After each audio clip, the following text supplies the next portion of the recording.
ታሪካችን መጀመሪያ ላይ የኩንጉፉ ተዋጊ የሆኑ ሰዎችን በአየር ላይ ሲበሩ ያሳየናል። የቦታው ስምም ኬሙ ሲባል በዛም ብዙ የኩንጉፉ ማሰልጠኛዎች ይገኛሉ። በዛም ምክንያት በአካባቢው የሚገኙት ህፃናት ሁሉ የኩንጉፉ ችሎታ ያላቸው ናቸው። በቀጣይም አንድ ዣን የተባለ ወጣትን በታሪካችን ያሳየናል። እሱም እንደዛው የኩንጉፉ ትምህርት ቤት ተማሪ ነው። በእርሱ እድሜ እኩል አብረው የተማሩ ተማሪዎች በጣም ጠንካራ ሲሆኑ እሱ ግን በጣም ልፍስፍስ ነው። ነገር ግን ልቡ ንጹህ ስለሆነ ከሱ ከፍ ያሉ ጓደኞችን ቢሆኑ ይወዱታል።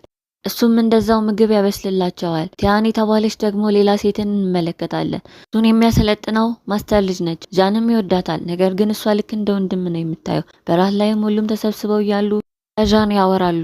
እሱ እዚህ ትምህርት ቤት መማር ከጀመረ 10 ዓመታትን አስቆጥሯል።